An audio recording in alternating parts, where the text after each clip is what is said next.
Hi guys, it's Wendy from Go Ask Alice Designs. I am here today to show you how to turn any material actually, but today I'm using vintage pillowcases and I am going to turn that into pillow covers like this one with an envelope back.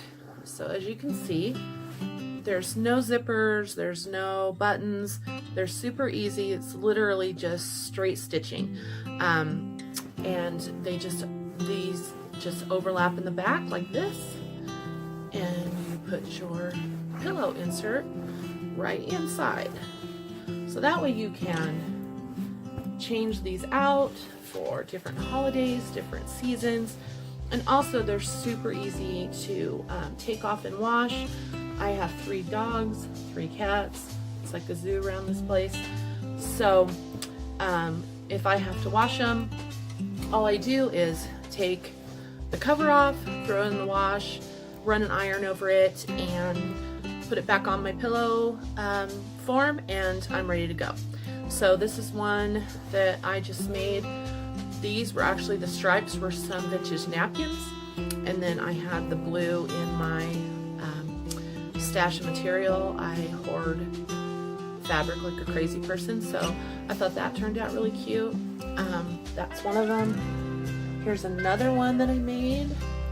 This was some vintage material that I found while thrifting, and as you can see, it's just got, you open up the back, insert your pillow insert, and you're ready to go. So that's another one that I thought turned out pretty cute. Here's one that I made out of some floral, and then it's got the yellow background. Same thing, put your pillow insert right in there.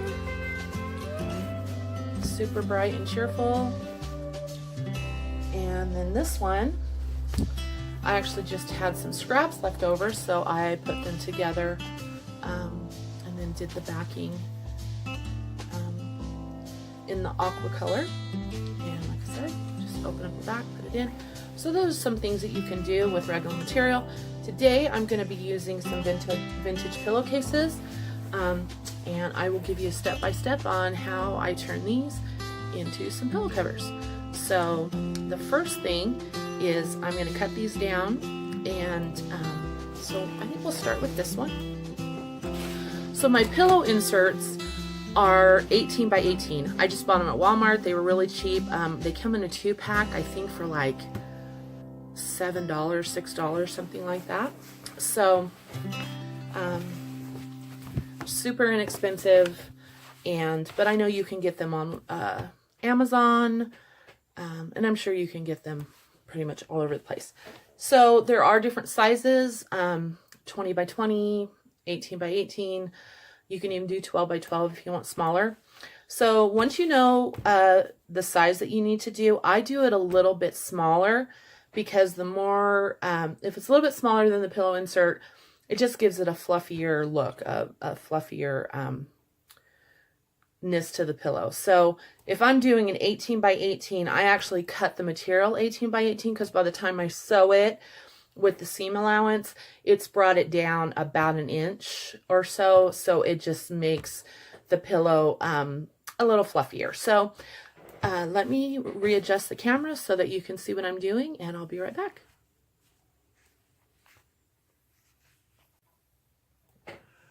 Okay, I'm back. So first thing I'm going to do is I'm going to deconstruct this. So I'm going to cut to give me 2 pieces of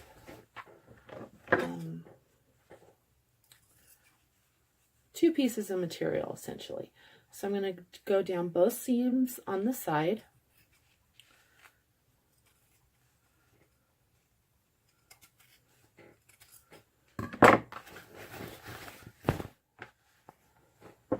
Thought maybe it would rip, but it's not. So just cut those down.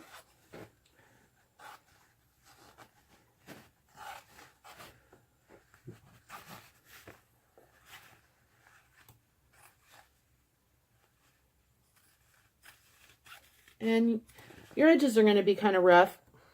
My cat is trying to come say hi. Ready, go. So I'm going to go across the bottom. Your edges are going to be a little rough. It doesn't really matter because you're going to be trimming it to size. So I swear, my house is like a zoo. I have so many animals, and they're worse than kids, I swear. If you're doing something, they want to know what you're doing. They want to come say hi. So I've got 3 dogs behind me on the chair, and then I got my cat Riddy sitting here in the windowsill, trying to enjoy the sun. We got snow last night, so much for spring. I live in Utah, and it rained yesterday, and I thought, oh, some spring rain, isn't that nice? And then woke up this morning, and we had snow. So I was not a happy girl. I'm over the snow. So, okay, so you have your two sides. So the first thing you want to do is my mat here, if you can see it, this is 18 inches long. So that's how long we want our pillowcase, our pillow case cut down to be. So as I told you, my insert is 18 by 18. So we'll do that the length of this. If you don't have a mat like this, you can just measure it with measuring tape or ruler. So I'm going to cut it down to 18 inches long.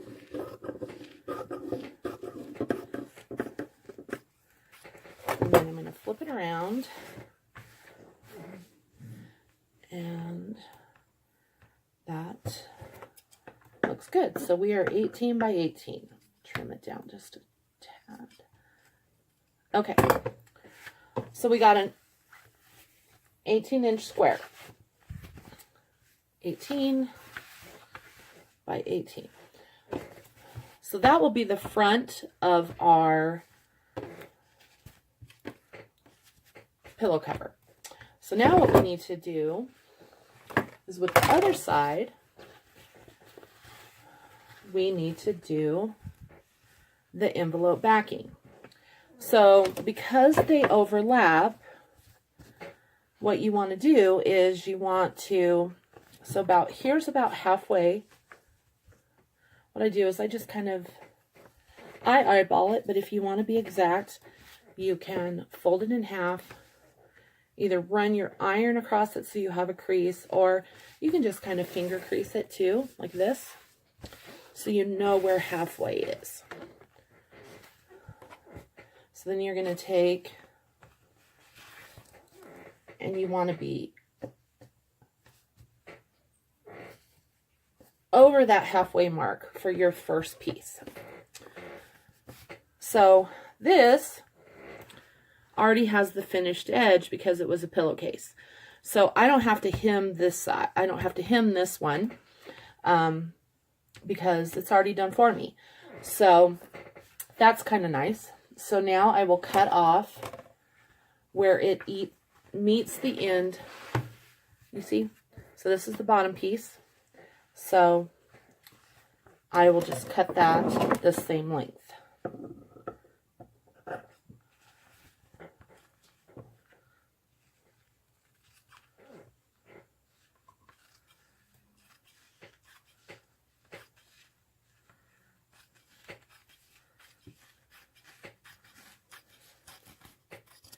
Okay, so now you got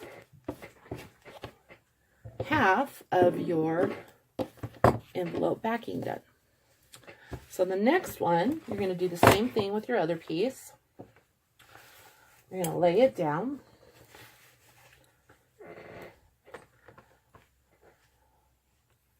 And it goes the other way. So you have them meeting in the middle like this, overlapping. This one does need, because it's got a raw edge, you will need to finish that edge first so that you have a nice finished edge for what you can see. So I just, excuse me, I just started my iron back up. It turns off so you'll fold down once like this, and then fold it again so that your raw edge is completely covered. And then I'll just run the iron over that area. I don't know about you, but my spring allergies, even though there's snow on the ground here, my spring allergies are not making me happy. It's going to be a long spring, I think.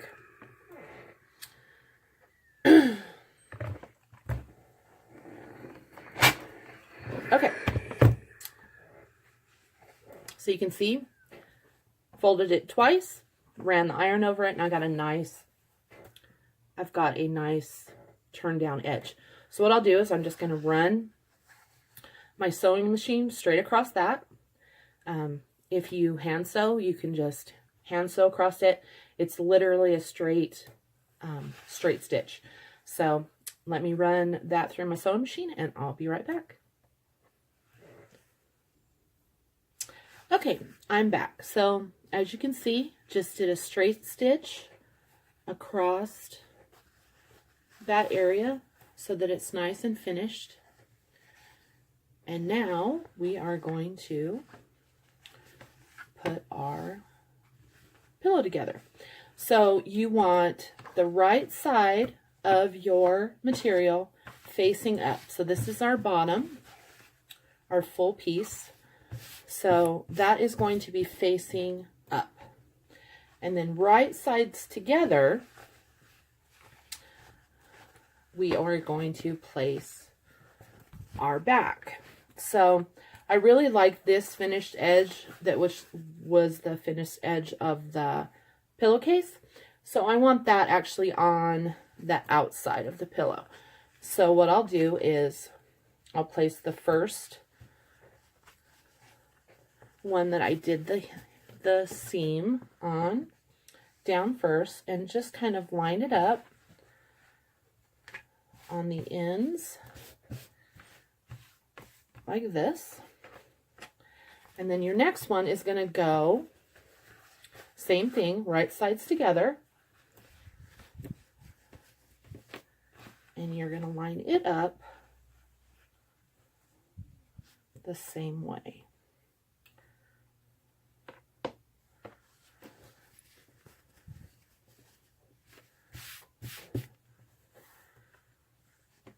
So as you can see, these two pieces are overlapping. And there's my cat behind me. She sits on the back of my chair just because she's crazy.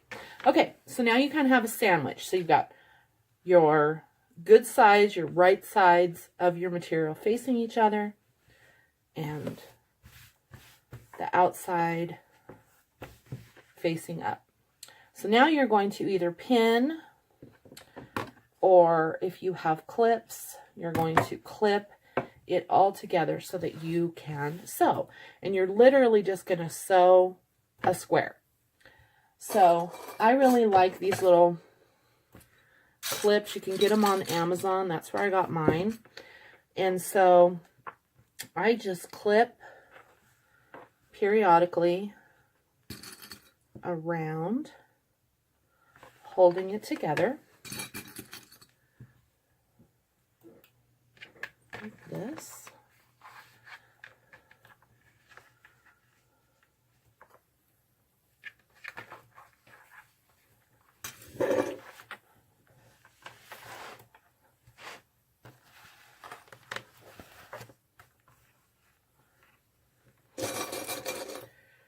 And then once it's all clipped all the way around,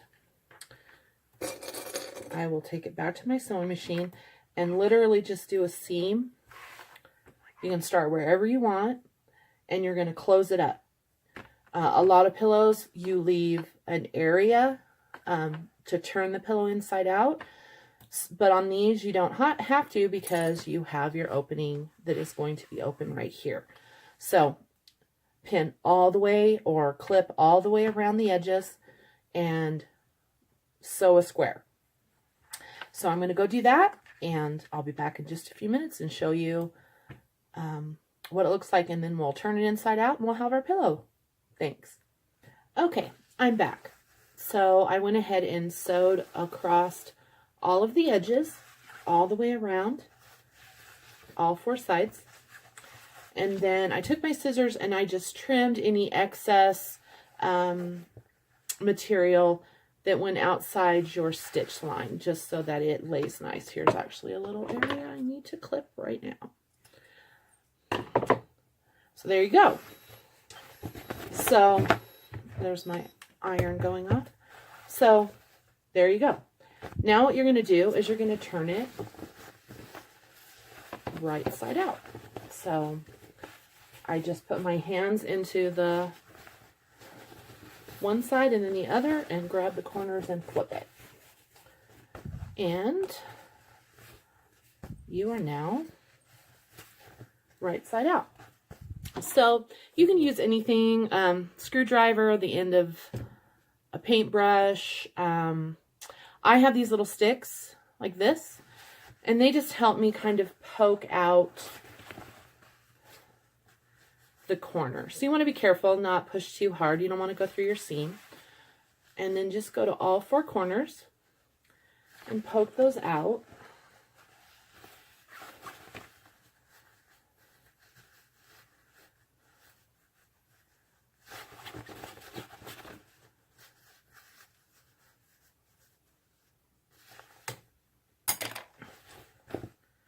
And then you have your pillow cover. So I'm just going to run the iron over this. So you're just going to want to press the edge, press the seams really good with some steam, or if you have starch, if you like that, you can do that, but just so it's nice and crisp. And then I'll show you how to insert your pillow. I'll be right back. Okay, so we are now all pressed. All the seams are nice and pressed, and now we will insert our pillow. So here's my pillow form, and you just open up the first flap. What I do is I just kind of shove it in, sorry, and then I find the corner, and I kind of push it into the corner and grab it on the outside and kind of pull. Do the same thing over here. Find the corner, or shove it into the corner. Find the corner on the outside. Pull. And then this flap, you find the inside flap. Do the same thing. Push it in. Find the corner. Grab it. Just kind of smooth out that inside flap. Can you see what I'm doing? And then find this corner. That way you make sure all your corners are pretty crisp. And then I just lay that inside part of the envelope down. Turn it over. Kind of fluff it. And there you have it. Pretty freaking cute, I think. So you now have a really expensive, cute looking pillow. And like I said, this vintage pillowcase cost me $1. So we can trade it out. I'll probably keep this up for the spring, and then I can take the pillow out, make another one, and wash this, put this away for next spring, and then there you have it. So I hope you enjoyed this video. If you did, please give me a thumbs up and subscribe. And hopefully you can find inspiration and find some cute vintage material or vintage pillowcases and make some pillow covers for around your home. Thanks for watching. Bye. And here are the pillows on my couch. The other one is also one that I recently made out of a vintage pillowcase that I also thrifted. It was $1.50. I just wanted to show you how they look on my couch to brighten up the area. I think they look really they're sitting on my leather couch. They just kind of brighten up my leather couch. And I just think they kind of brighten up the dark weather. Thank you so much for watching. Bye-bye. Hope to see you soon. Goodbye and thanks.